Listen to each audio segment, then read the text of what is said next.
Hi, my name is Del, and welcome to Comic Snags. Okay, so I have a bunch of comics to show you, but before I show you those comic books, I do want to issue an apology. I really hate sending out misinformation, but thank you at Tower Keeper so much for watching the video, first of all, and letting me know that I did make an error. And I was able to go into YouTube and slice out that little bit where this error was. So what happens is that I first introduced this comic book last week. This is Giant Size Avengers #1.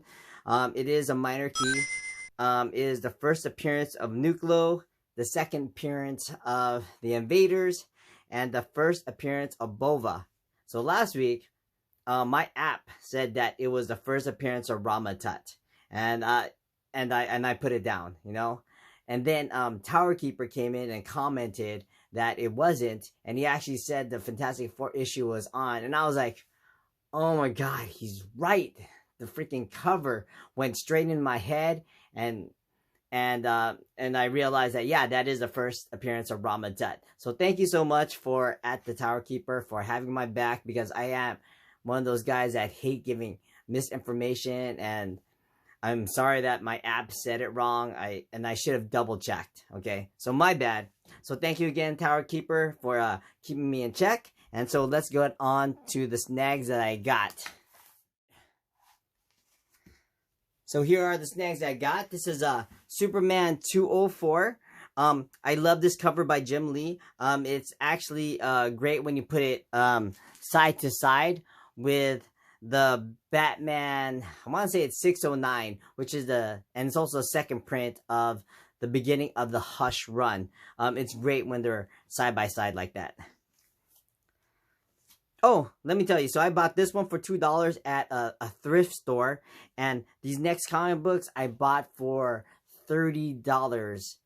And this is what I'm going to show you. This is Dark Avengers #13. This is a minor key. This is the origin of the Sentry, which is awesome. And this is Wonder Woman #753. And this is a great cover by Jay Lee. And this is also a minor key. It is the first appearance of Armageddon. And then, like I said, I do love these movie comic books. This is Indiana Jones and the Kingdom of the Crystal Skull. Great cover. Star Trek The Next Generation, the X-Men #1. This is such a weird mashup, but I'm glad I found it. This is totally rad.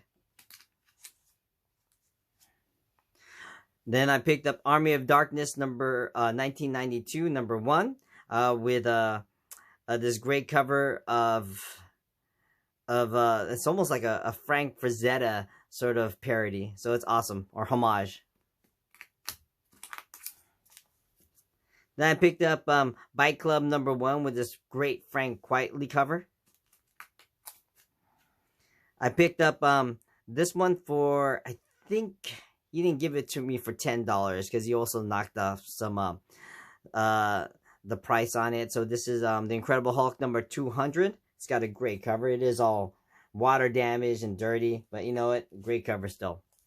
Then I picked up these for like $5 each. These were heavily water damaged, and you know, you can see right over here the water took out some of the color there. But he gave it to me for a great price. I think he said it was like maybe like $3 or something like that. But then they are signed, and this one is signed by Agnes Garbowska, which is great. And then this one is another one signed by Agnes Garbowska, and she even remarked it. And I think she remarked it because this isn't actually her cover. So I thought that was kind of cool. On to the next stack.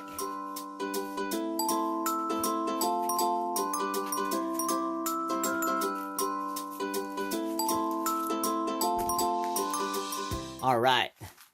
So this stack I got from that vendor that from before they were selling it for 3 to 5, then they raised it to 2 for 5. But you know what? 2 to 5 is still a great deal for some of these books. So I have Season of the Witch number 4.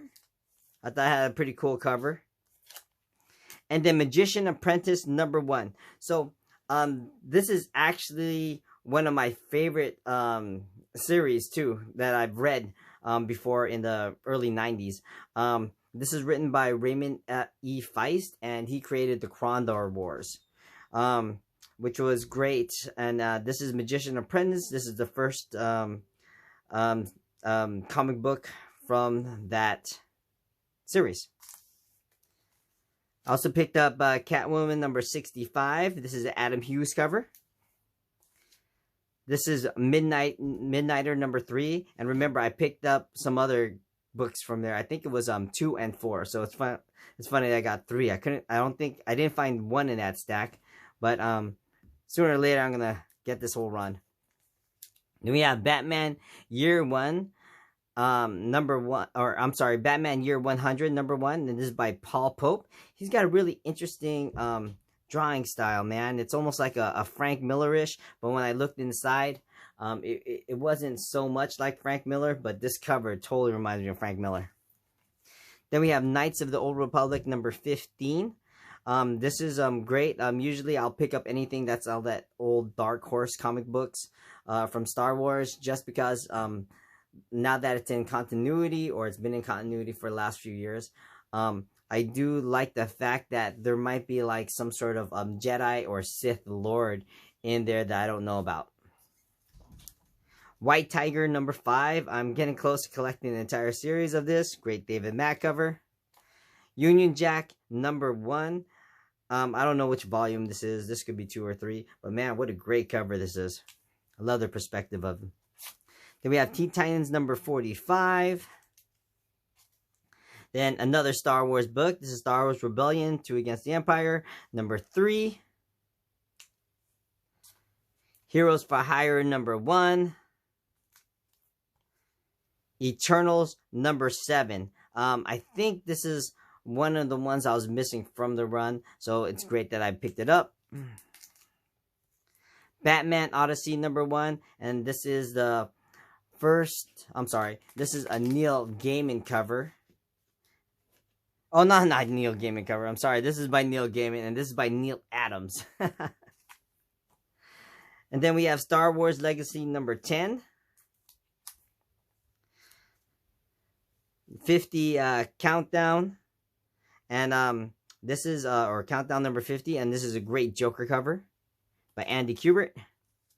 And I found another one of these. So in that stack, I found another Batman 655, which is a major key.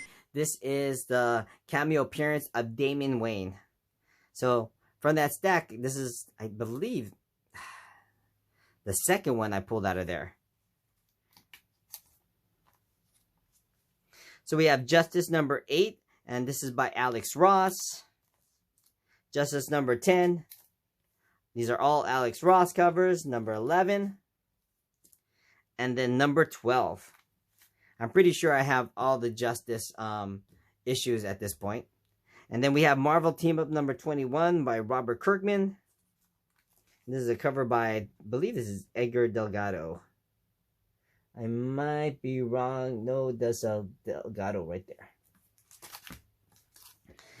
And then this one I was ecstatic to find. This is Highlander number 0. And this was like one of my favorite movies growing up as a kid. And when I used to watch this one, Conan, The Barbarian all the time, whenever I was like craving some sword fighting. And so, and I hear this is actually a spec book too, because they might be rebooting the Highlander series or movie. Oh, and this is great too. So I loved the Hercules and Xena shows growing up.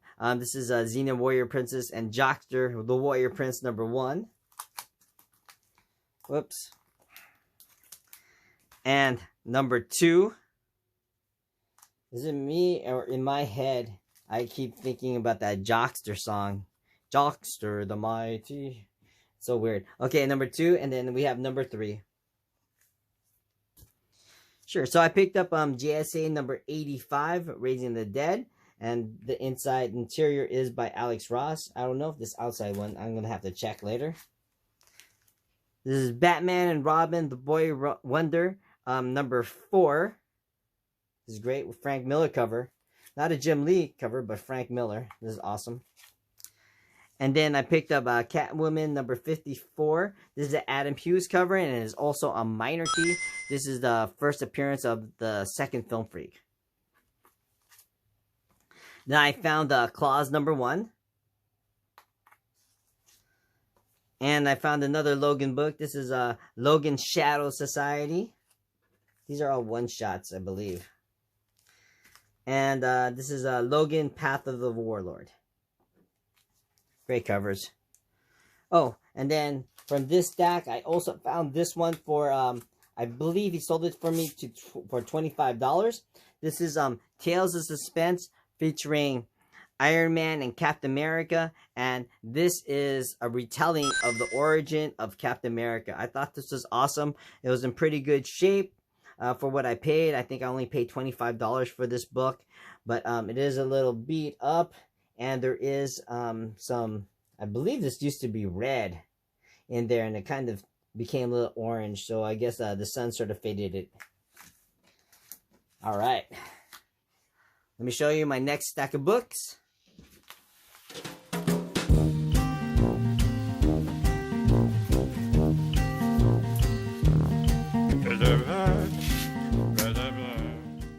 So from this vendor, these books cost $2, and except for I think the final two, which I paid half off the sticker price.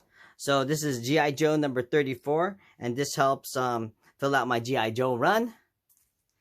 And this one I found for $2. So check this out. This is the Armory Wars number 1, and I was looking for this in my app and I couldn't find it, so I had to go on eBay. So apparently this is a very rare cover to find, and not only is it a rare cover, it's also signed. So I was like, hey, who's this signed by? So I did some research again, and apparently this is Claudio Sanchez's signature. And I was like, okay, cool. And then I did some more digging on who Claudio Sanchez is. So apparently he's also a singer and the guitarist for the group Coheed and Cambria. I don't know if I'm actually pronouncing that correctly, but during this time in researching, I ended up watching a couple of their music videos and listening to their music, and man, dude, I'm a fan. I think they are awesome. So I'll be sure to show a little quick vid for them. And then we have Blue Beetle number 13. This is the minor key. This is the first cameo appearance of Carapax as a robot. I actually found one of these earlier before in this newsstand, and now I just have the direct. Oh, and this is some early Miles Morales. This is Ultimate All New Spider-Man number 10, and this is early drawings by Carl Andrews. And I found number 9 as well, and it looks like he's battling Prowler on these issues. Oh, and then I found a whole bunch of the Frank Miller's Hell and Back, Sin City. I actually haven't read this, so I'm actually glad I found like most of them. I am missing a few, so this is number 9. I'm missing number 8. This is number 7. Number 6. These are all Frank Miller covers. They're awesome. Number 4. Number 3. Number 2. And that's it. So there was no number 1. Oh, and then this one is the new X-Men number 129. I got this for half price, so I picked this up for $10. And this is a minor key. This is the first cover appearance of Phantom X. And then for the final snag of this video, I found the New Mutants number 100. First team appearance of X-Force, but not only that, it is signed by Rob Liefeld, and the sticker price said $20, and I picked it up for $10. So I'm very happy I found that. I love Rob Liefeld. I love all those early Image creators back in the day. So those are my snags. Thank you so much for watching. See you next time. And if you haven't subscribed, just go ahead and click that button on the right. Or if you want, you can just watch the next video. Anyway, man, have a blessed day. Take care. See you next time. Bye-bye.